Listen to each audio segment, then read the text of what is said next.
کر دینے والا، الخبیثات للخبیثین والخبیثون للخبیثات، ناپاک عورتیں ناپاک مردوں کے لیے ہیں اور ناپاک مرد ناپاک عورتوں کے لیے ہیں، اور طیبات والطیبات للطیبین والطیبون للطیبات، اور ستھرے اور پاک باز جو خواتین ہیں وہ پاک باز مردوں کے لیے ہے، اور پاک باز جو مرد ہیں وہ پاک دامن خواتین کے لیے ہیں۔ اولئک مبرؤون مما یقولون، یہ لوگ بری ہیں ان چیزوں سے کہ جو لوگ کہتے ہیں۔ لہم مغفرۃ ورزق کریم، ان کے لیے مغفرت ہے اور رزق کریم ہے۔ یہ دونوں آیات جو ہیں در حقیقت اخلاقی تعلیم کی نوعیت کی ہیں، کہ اتنی اخلاق کی حس معاشرے کے اندر رہے کہ جس کے ساتھ کوئی بدنامی کا معاملہ ہو جائے پھر وہ خود محسوس کرے کہ میں آئسولیٹ ہو کر رہ گیا ہوں یا رہ گئی ہوں اس معاشرے کے اندر، یہ معاشرے کے اندر یہ عام روش پیدا ہو جائے۔ جیسے کہ پہلے آیا تھا وہ اس کے اندر بھی یہی بات تھی کہ زانی نکاح نہ کرے مگر کسی زانیہ سے یا کسی مشرکہ سے، وہ اس لائق نہیں ہے کہ اس کے نکاح میں کوئی مسلمان خاتون آئے پاک دامن اور عفت والی۔ اس طرح زانیہ جو ہے اس سے کوئی نکاح نہ کرے سوائے مشرک کے، یہ قانونی چیزیں نہیں ہیں، جیسا کہ میں نے عرض کیا یہ اخلاقی، تاکہ ایک نفرت پیدا ہو زنا سے، بدکاری سے۔ اسی طریقے سے معاشرے کے اندر ایک عام فضا، ایک حس ایسی پیدا ہو جائے کہ جس میں جو لوگ بھی ایسی گراوٹوں میں مبتلا ہوں وہ خود اپنی آنکھوں میں ذلیل ہو کر رہ جائیں۔ یا ایھا الذین آمنوا لا تدخلوا بیوتا غیر بیوتکم حتی تستأنسوا، اب اس حوالے سے بہت سے جو احکام آ رہے ہیں، یہ سورہ نور اور سورہ احزاب ان دونوں میں معاشرتی احکامات ہیں۔ معاشرتی احکامات میں خاص طور پر وہ جو ایک آیت آئی ہے سورہ بنی اسرائیل میں، وَلَا تَقْرَبُوا الزِّنَا إِنَّهُ كَانَ فَاحِشَةً وَسَاءَ سَبِيلًا، اس زنا کا سد باب کرنے کے لیے اسلام کے معاشرتی نظام میں بہت دور دور تک اقدامات کیے گئے ہیں۔ قریب مت جاؤ زنا کے، یعنی زنا کو ایریڈیکیٹ کرنا معاشرے میں یہ ایک بہت بڑا آبجیکٹو ہے، اور اس کے لیے دور دور تک اقدامات، مثلا پردہ ہے، سطر ہے، لباس کے احکام دیے گئے ہیں۔ معاشرہ جو ہے ہمارا جو ہے وہ مکسڈ سوسائٹی نہ ہو، مخلوط معاشرہ نہ ہو، مردوں کی ذمہ داریاں علیحدہ ہیں، عورتوں کی علیحدہ ہیں، معاشرہ جو ہے سیگریگیٹڈ ہو، مردوں اور عورتوں کے درمیان اختلاط نہ ہو۔ یہ ساری چیزیں کس کے لیے ہیں؟ یہ اسی لیے ہے کہ یہ در حقیقت اس قدر شدید کشش ہے مرد اور عورت کے اندر، یہ اللہ نے جو دو جنسیں بنائی ہیں، اور اس میں یقیناً جو سیکس کا معاملہ اتنا پورٹنٹ موٹیو ہے کہ اس کو اگر پوری طریقے سے، جیسے گھوڑا بہت منہ زور ہو تو اسے بہت باندھ کر رکھنا پڑے گا اور بڑا اس کو کنٹرول کرنے کے لیے محنت کی ضرورت ہے، اسی طریقے سے اس سیکس کو ڈسپلن کرنا اور صحیح انداز میں اس کو جو ہے ہارنس کرنا، اور اس کے لیے یہ ہے کہ غلط راستوں سے اس کو بچانا، اس کے لیے بڑے دور دور تک احکام دیے گئے، اور یہ پورا معاشرتی نظام اسلام کا اسی بنیاد پہ قائم ہے۔ اب اسی میں سے مثلاً یہ گھر کی پرائیویسی بھی ہے، ایک گھر ہے، گھر میں ایک شوہر ہے، اس کی بیوی ہے، اب آپ فوراً چلے گئے سیدھے گھر کے اندر، نہیں، اے اہل ایمان مت داخل ہوا کرو گھروں میں اپنے گھروں کے سوا، حتیٰ تستانسوا، یہاں تک کہ بول چال کر لو، اجازت لے لو، وتسلموا علی اہلہا، اور اذن لینے کی اس وقت جو ہوتی تھی شکل وہ یہی کہ جا کر دروازے پر کہو السلام علیکم، معلوم ہوا کہ کوئی صاحب ہے کہ جو آئے ہیں ملنا چاہتے ہیں اور اندر آنا چاہتے ہیں۔ اب اس کے بعد یہ کہ وہ اپنی آئیڈینٹی دیں اور پھر ان کو آنے کی اجازت دی جائے، یہ نہیں کہ بے دھڑک چلے جا رہے۔ ذالکم خیر لکم لعلکم تذکرون، یہی تمہارے لیے بہتر ہے تاکہ تم نصیحت حاصل کرو۔ فإن لم تجدوا فیہا احدا فلا تدخلوها، اگر اس گھر میں کوئی نہ ہو تو پھر اس میں داخل مت ہو، حتیٰ یؤذن لکم، یہاں تک کہ تمہیں اجازت دی جائے۔ جو گھر کا مالک ہے وہ اگر اجازت دے کہ ہاں میرا گھر اس وقت خالی ہے، تم اس میں جا سکتے ہو، ورنہ یہ کہ خالی گھر کے اندر جہاں کوئی نہیں ہے داخلے کی اجازت نہیں ہے۔ وَإِن قِيلَ لَكُمْ، اور اگر کہا جائے تم سے ارجعوا، چلے جاؤ، لوٹ جاؤ، اس وقت میں ملنے کے لیے تیار نہیں ہوں یا میں اپنی کسی مشغولیت میں ہوں، فارجعوا، تو لوٹ جاؤ۔ اب دیکھیے یہ آداب ہے۔ ہمارے ہاں یہ ہے کہ آپ پہنچ گئے، نہ ٹائم دیا ہوا ہے، نہ پہلے سے طے ہے، آپ سمجھتے ہیں کہ مجھے ریسیو کرنا اس کا فرض ہے، کیوں نہیں ملا؟ اس نے انکار کر دیا تو اس کا مطلب یہ کہ بڑا متکبر ہے اور بہت یہ جو ہے شخص جو ہے، یہ نہیں۔ اگر تو آپ وقت طے کر کے گئے ہیں تو اس کا فرض ہے کہ وہ آپ کو ریسیو کرے اور آپ کو وقت دے، لیکن اگر آپ اچانک چلے گئے ہیں تو آپ کو اس کی پرائیویسی پر آپ جو ہے حملہ آور نہیں ہو سکتے۔ وہ اپنے کس کام میں ہے، کس مشغولیت میں ہے، اس کی کیا اہمیت ہے، آپ تو اس کو نہیں جانتے۔ اگر وہ گھر والا کہہ دیتا ارجعوا، وَإِن قِيلَ لَكُمْ ارْجِعُوا فَارْجِعُوا، تو لوٹ جاؤ، هُوَ أَزْكَىٰ لَكُمْ، یہی تمہارے لیے زیادہ پاک ہے، پاک بازی کا معاملہ، وَاللَّهُ بِمَا تَعْمَلُونَ عَلِيمٌ، اور جو کچھ تم کر رہے ہو اللہ اس سے واقف ہے۔ لَيْسَ عَلَيْكُمْ جُنَاحٌ أَن تَدْخُلُوا بُيُوتًا غَيْرَ مَسْكُونَةٍ، اس میں کوئی حرج نہیں ہے کہ تم داخل ہو جایا کرو ایسے گھروں میں کہ جن میں سکونت نہیں ہے، جس میں کوئی لوگ رہتے نہیں ہیں، ریزیڈنشل نہیں ہے۔ اب گوڈاؤنز ہے، اب ایسا تو نہیں کہ گوڈاؤنز میں آپ نہیں جا سکتے، سامان پڑا ہوا گودام ہے آپ جا سکتے، فیہا متاع لکم، اس میں تمہارا سامان ہے، تو یہ وہی گودام والی بات ہو گئی۔ واللہ یعلم ما تبدون وما تکتمون، اور اللہ جانتا ہے جو تم ظاہر کرتے ہو جو کچھ تم چھپاتے ہو۔ یعنی قانون کی اصل روح کو دیکھنا چاہیے کہ یہ جو روکا جا رہا ہے کہ گھروں میں داخل نہ ہو، تو یہ اصل میں کہ پرائیویسی ہے گھر کی اور فیملی کی، اصل میں اس کو ملحوظ خاطر رکھا جا رہا ہے، نہ یہ کہ آپ کہیں کہ صاحب اب ہم گودام میں بھی داخل نہیں ہو سکتے جب تک کہ پرمیشن جو لکھی ہوئی ہے وہ ہمیں مل نہ جائے۔ قل للمؤمنین یغضوا من ابصارہم، اہل ایمان سے یہ کہیے اے نبی کہ وہ اپنی نگاہوں کو ذرا نیچا رکھا کریں، وَيَحْفَظُوا فُرُوجَهُمْ، اور اپنی شرمگاہوں کی حفاظت کریں، ذَلِكَ أَزْكَىٰ لَهُمْ، یہی ان کے لیے زیادہ پاکیزہ ہے اور زیادہ بہتر ہے۔ ان اللہ خبیر بما یصنعون، یقیناً اللہ تعالیٰ باخبر ہے اس سے کہ جو وہ کر رہے ہیں۔ وَقُلْ لِلْمُؤْمِنَاتِ يَغْضُضْنَ مِنْ أَبْصَارِهِنَّ، اسی طرح مومن عورتوں سے بھی کہہ دیجئے وہ بھی اپنی نگاہیں نیچی رکھا کریں، وَيَحْفَظْنَ فُرُوجَهُنَّ، اور وہ بھی اپنے سطر کو پوری طریقے سے ملحوظ رکھیں اور اپنی شرمگاہوں کی حفاظت کریں۔ وَلَا يُبْدِينَ زِينَتَهُنَّ، اور انہیں نہیں چاہیے کہ وہ اپنی زینت اور سنگھار کو ظاہر کریں، الا ما ظہر منہا، سوائے اس کے کہ جو از خود ظاہر ہو جائے۔ وَلْيَضْرِبْنَ بِخُمُرِهِنَّ، اور چاہیے کہ وہ اپنے گریبانوں کے اوپر اپنی اوڑھنیوں کے بکل مار لیا کریں، بِخُمُرِهِنَّ عَلَى جُيُوبِهِنَّ، یہ خمرہن جمع ہے خمار کی، خمار کہتے ہیں اوڑھنی۔ ایک دوسرا لفظ جو ہے وہ آئے گا سورہ احزاب میں، ان دونوں الفاظ کو علیحدہ علیحدہ رکھیے۔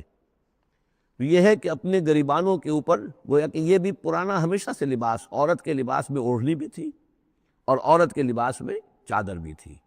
چادر وہ لے کر نکلتی تھی جب گھر سے باہر جاتی تھی، اور اوڑھنی وہ رکھتی تھی جبکہ گھر کے اندر ہوتی تھی۔ یہی جو ہماری تہذیب کے اندر ہے، یہ عرب کی تہذیب میں پہلے بھی تھا۔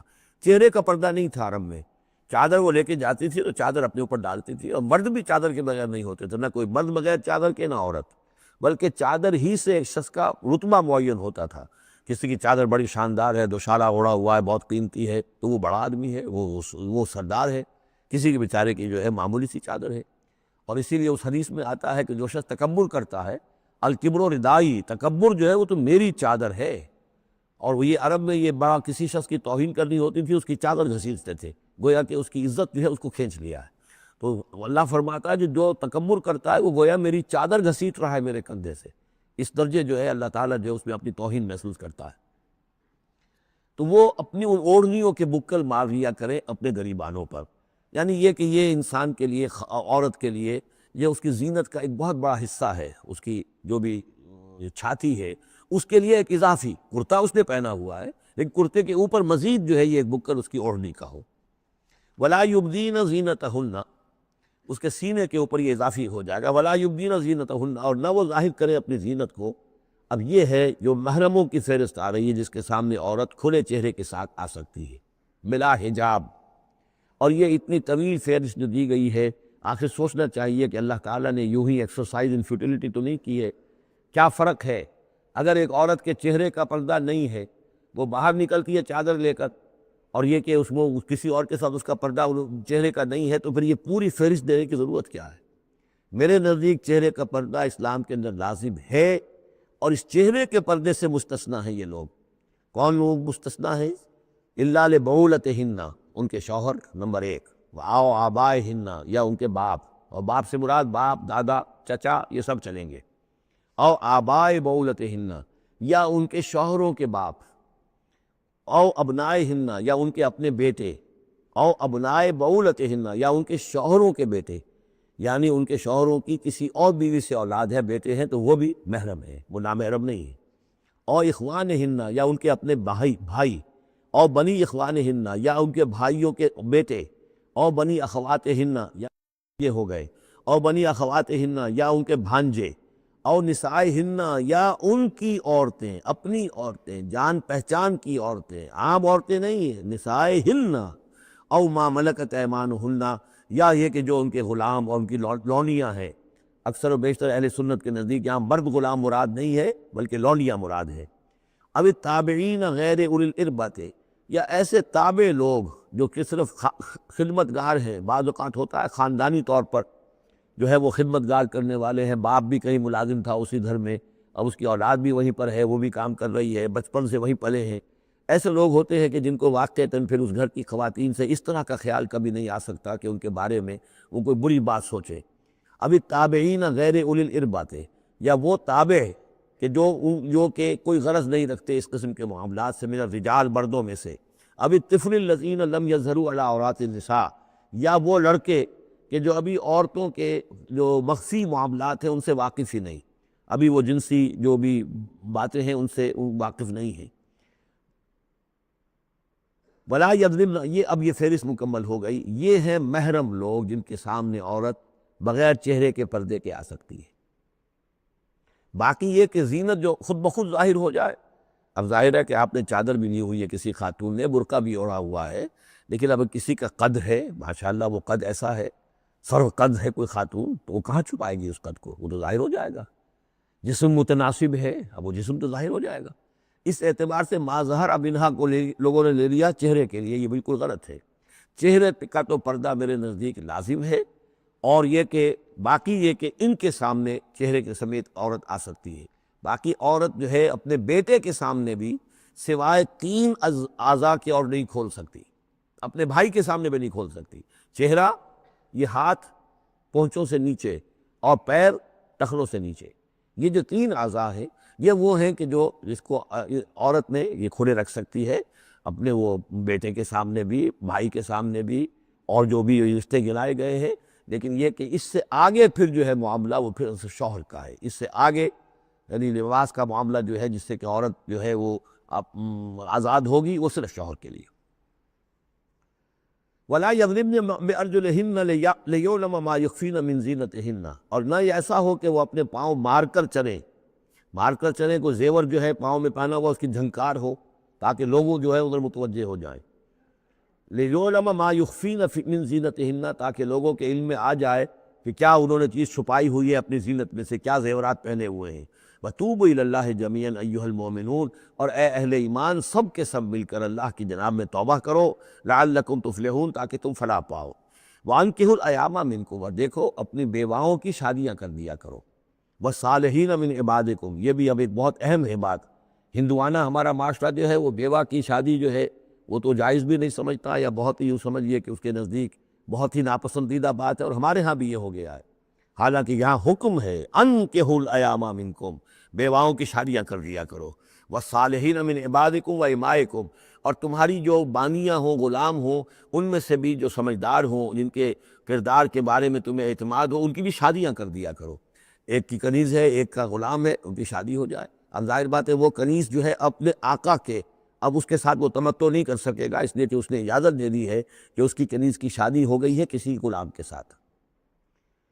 وَالصَّالِحِينَ مِنْ عِبَادِكُمْ وَإِمَائِكُمْ إِنْ يَكُونُوا فُقَرَاءَ، اگر وہ فقیر ہوں گے، مہر وغیرہ دینے کی ان کے اندر ہمت نہیں ہے، صلاحیت نہیں ہے، يُغْنِهُمُ اللَّهُ مِنْ فَضْلِهِ، تو اللہ تعالیٰ ہو سکتا ہے کہ ان کو اپنے فضل سے غنی کر دے۔ واللہ واسع علیم، اللہ واسع بہت سمائی رکھنے والا، کشائش والا، کشادگی والا اور جاننے والا ہے۔ یعنی یہ بھی ہے کہ کسی وقت انسان سوچے کہ اگر میں شادی کروں گا تو وہ بھی اپنی قسمت ساتھ لے کر آئے گی، کیا پتہ کہ میرے اس وقت حالات جو ہیں اگر کچھ خراب بھی ہے، تو اللہ تعالیٰ اس کی قسمت سے، اس کے حوالے سے وہ اللہ تعالیٰ میرے لیے رزق کا دروازہ کھول دے۔ وَلْيَسْتَعْفِفِ الَّذِينَ لَا يَجِدُونَ نِكَاحًا، اور جو لوگ نکاح کی قدرت بالکل نہ رکھتے ہوں، شادی کر ہی نہ سکتے ہوں، کچھ بھی نہ ہو ان کے پاس، نہ کوئی گھر ہو جس میں کہ اپنی بیوی کو رکھ سکے، نہ کوئی نان نفقے کا سامان ہو، نہ کوئی مہر دے سکے، وَلْيَسْتَعْفِفْ، تو انہیں چاہیے کہ وہ اپنی عفت کی حفاظت کرے، پوری طریقے سے اپنے اس جو جنسی جذبے کو کنٹرول کریں۔ الَّذِينَ لَا يَجِدُونَ نِكَاحًا حَتَّى يُغْنِيَهُمُ اللَّهُ مِنْ فَضْلِهِ، یہاں تک کہ اللہ تعالیٰ انہیں اپنے فضل سے غنی کر دے۔ وَالَّذِينَ يَبْتَغُونَ الْكِتَابَ مِمَّا مَلَكَتْ أَيْمَانُكُمْ فَكَاتِبُوهُمْ، اور تمہارے غلاموں میں سے جو تمہارے ساتھ چاہیں مکاتبت کرنا۔ یہ مکاتبت کا قاعدہ یہ تھا کہ غلام یہ طے کرتا تھا کہ جناب میں آپ کو اتنے لاکھ درہم دے دوں گا، اتنی مدت کے اندر اندر آپ مجھے آزاد کر دیجئے، تو یہ معاہدہ ہو گیا، اب وہ آزاد ہو گیا۔ لیکن آزادی اسی میں ہے کہ اسے وہ رقم اتنی عرصے کے اندر ادا کرنی، اب وہ کمائے گا، محنت کرے گا، کوشش کرے گا اور وہ رقم ادا کر دے، یہ مکاتبت تھی۔ تو جو بھی تمہارے غلاموں میں سے مکاتبت چاہیں، مما ملکت ایمانکم فکاتبوہم، تو یہ مکاتبت کر لیا کرو۔ قرآن مجید نے وہ تمام راستے کھولے ہیں کہ جن سے غلاموں کی آزادی کا جو ہے آسانی کے ساتھ تدریجاً سہج انداز کے اندر ان کی غلامی کا جو ہے سلسلہ ختم ہو کر آزادی کی طرف راستہ کھل جائے۔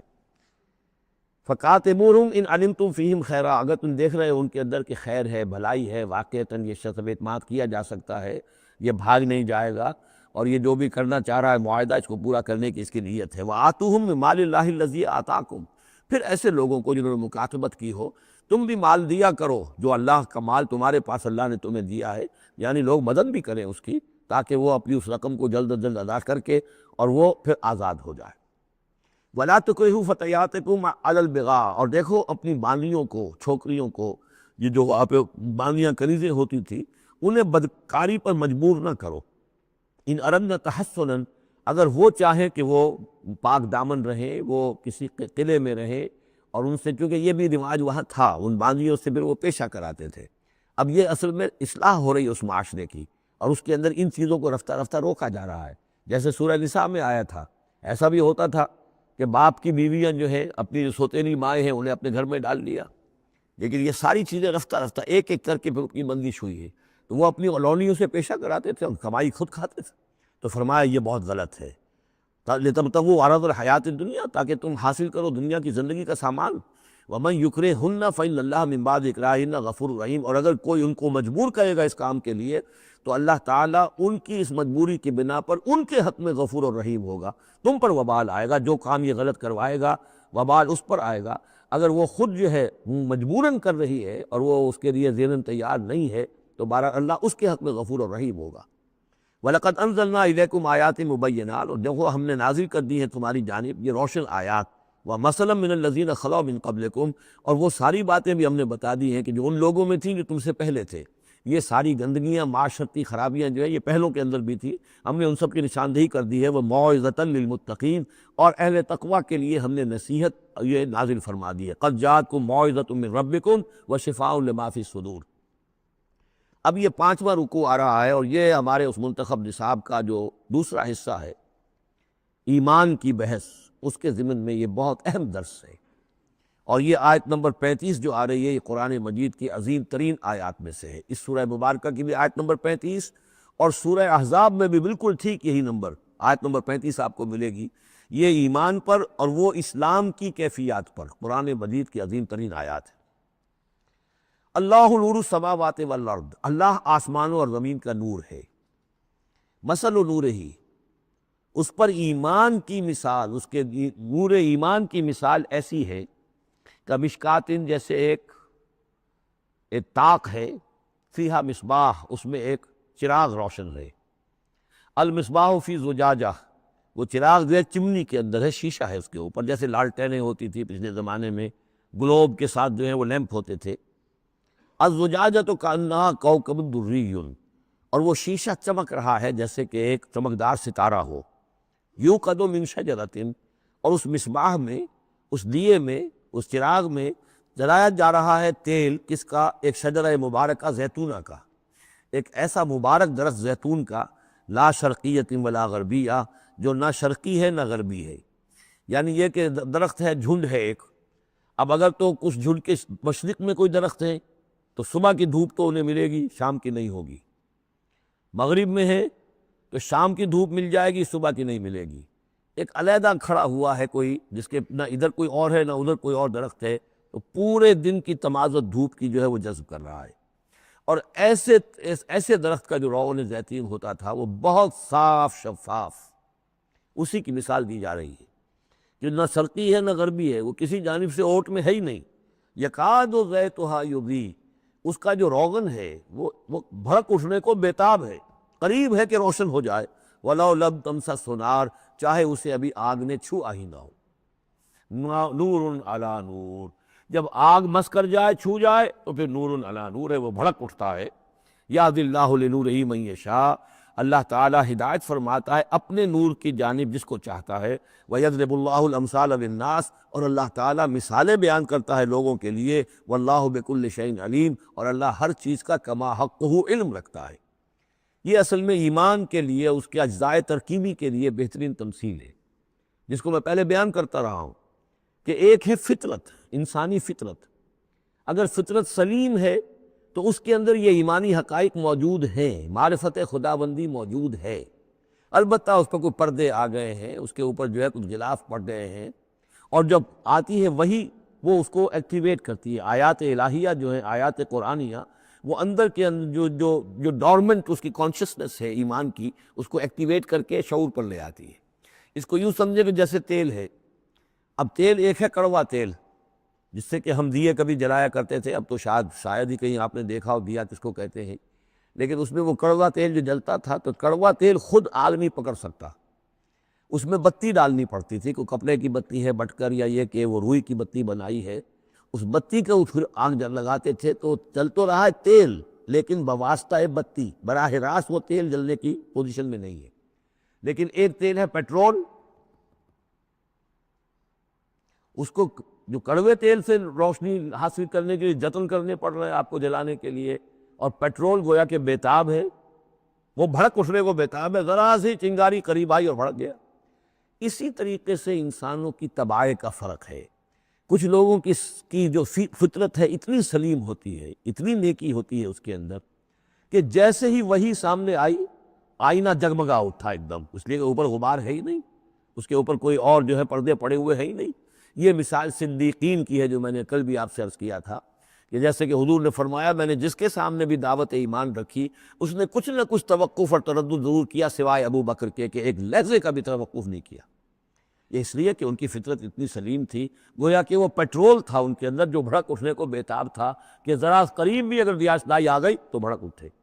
لیکن کچھ لوگ وہ تھے کہ جن کا تیل اتنا صاف اور پاک نہیں تھا، ان میں کوئی تکدر تھا، انہیں وقت لگ گیا، اگرچہ یہ کہ بالآخر وہ ایمان لے آئے، لیکن یہ کہ کچھ اس میں بتی ڈالنی پڑی، کوئی اس کے لیے محنت کرنی پڑی۔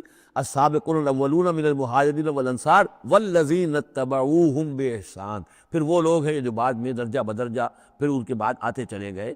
تو اسی طریقے سے ایمان کی مثال ہے کہ یہ روغن فطرت یا نور فطرت، نور روح، روحانی نور جو ہمارے اندر ہے نور تجلی بھی اسی خاک میں پنہاں، غافل تو نرا صاحب ادراک نہیں ہے۔ وہ جو ہماری روح کے اندر ہے، روح ملکوتی کے اندر جو نور ہے، یہ نور اور باہر سے جو قرآن کا نور، وحی کا نور آیا، ان دونوں کے نور کے اجتماع سے پھر نور علی نور کی کیفیت پیدا ہوئی۔ اب وہ نور ایمانی جو ہے وجود میں آ گیا۔ اللہ نور السماوات والارض مثل نورہ کمشکاۃ فیہا مصباح المصباح فی زجاجہ۔ اور ذہن میں رکھیے یہ ہمارا جو پنجر ہے پسلیوں کا، اس کی واقعتاً طاق کی سی شکل ہے، یہ نیچے سے چوڑا ہو رہا ہے، اوپر سے تنگ ہو رہا ہے، طاق ایسے ہی ہوتے تھے۔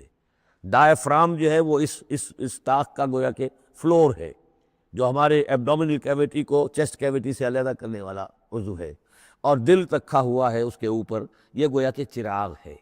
اس دل میں نور ایمان ہوتا ہے، اس دل کے اندر جو ہے وہ اللہ کا نور، اور یہ نور بنا ہے دو چیزوں سے، ایک وہ نور فطرت جو اس کے اندر موجود تھا اس کی روح کے اندر، اور ایک نور وحی۔ ان دونوں کے اجتماع سے نور علی نور، وہ نور جو ہے وہ نور ایمان کی شکل میں اس قلب کے اندر جو ہے وہ جاگزی ہوا اور قلب منور ہو گیا۔ المصباح فی زجاجہ، الزجاجۃ کأنہا کوکب دری یوقد من شجرۃ مبارکۃ زیتونۃ لا شرقیۃ ولا غربیہ یکاد زیتھا یضیء ولو لم تمسسہ نار نور علی نور یہدی اللہ لنورہ من یشاء۔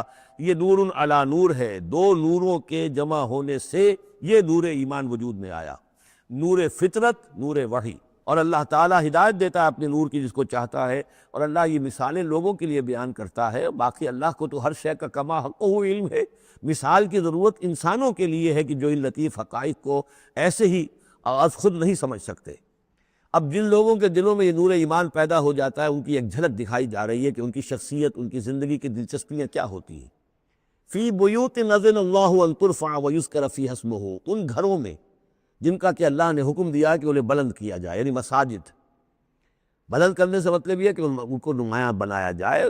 ہر مسلمان آبادی میں معلوم ہو کہ مسجد ایک نمایاں شے ہے، یہ ضروری نہیں کہ اس کی ڈیکوریشن ہو، اس کے اوپر جو ہے خام خواہ تکلفات میں پیسے خرچ کیے جائیں، لیکن یہ کہ ایک تو یہ کہ وہ نمایاں ہونی چاہیے، معلوم ہو کہ اس آبادی کا مرکز یہ ہے۔ نمبر دو یہ ہے کہ ترفع، اس کو ہر طریقے سے، ہر معنوی گندگی سے بھی پاک رکھا جائے۔ وَيُذْكَرَ فِيهَا اسْمُهُ، اور اس میں اس کا نام لیا جائے۔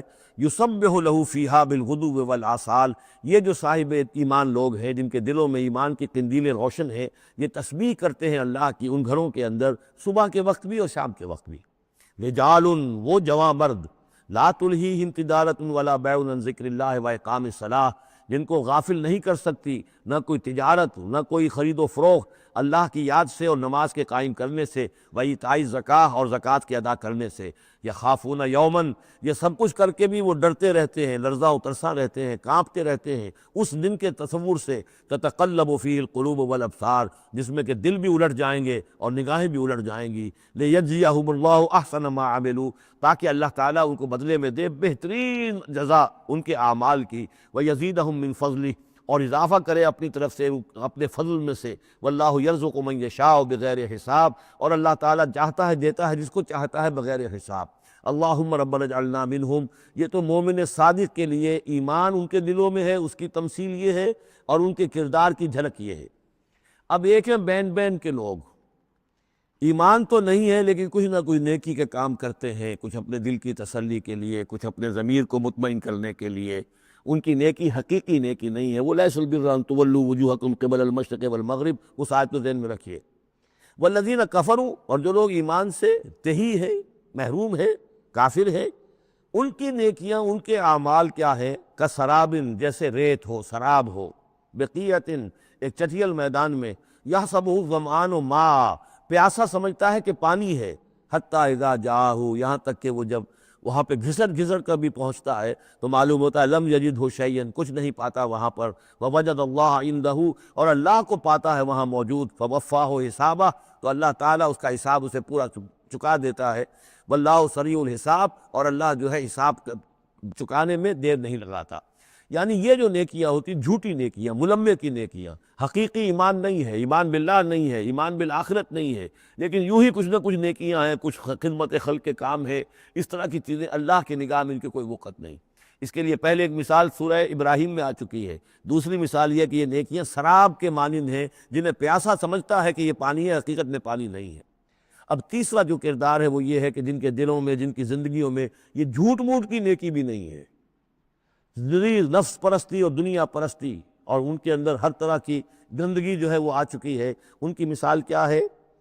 او کظلمات فی بحر اللجی، یا جیسے کہ اندھیرے ہوں ایک بڑے گہرے سمندر میں، یغشاہ موج، اس کے اوپر ایک موج چڑھی ہوئی ہو، من فوقہ موج، اس کے اوپر ایک اور موج ہو، من فوقہ سحاب، اور اوپر جو ہے بادل بھی ہوں۔ یعنی اندھیری رات ہے، کوئی روشنی نہیں، اوپر بادل ہے، نہ چاند اور ستاروں کی کوئی روشنی نہیں آ رہی، اور اس کے ساتھ ہی یہ ہے کہ موج کے اوپر موج چڑھی ہوئی ہے۔ ظلمات بعضها فوق بعض، یہ اندھیروں پر اندھیرے ہیں۔ اذا اخرج یدہ لم یکد یراہا، جب وہ اپنا ہاتھ نکالتا ہے تو اس کو بھی نہیں دیکھ سکتا، جسے ہم کہتے ہیں اپنے محاورے میں ہاتھ کو ہاتھ سجائی نہیں دیتا۔ وَأَن لَّمْ يَجْعَلِ اللَّهُ لَهُ نُورًا، اور جس کو اللہ تعالیٰ ہی نے کوئی نور عطا نہ کیا ہو، فما لہ من نور، تو اس کے لیے پھر کہیں کوئی نور نہیں ہے۔ یہ وہ لوگ ہیں کہ جن کی زندگیاں کسی ملمے کی نیکی سے بھی خالی ہیں، اندھیارے ہی اندھیارے ہیں، ظلمات فوق بعضها فوق بعض۔ بارک اللہ لی ولکم فی القرآن العظیم ونفعنی وإیاکم بالآیات والذکر الحکیم۔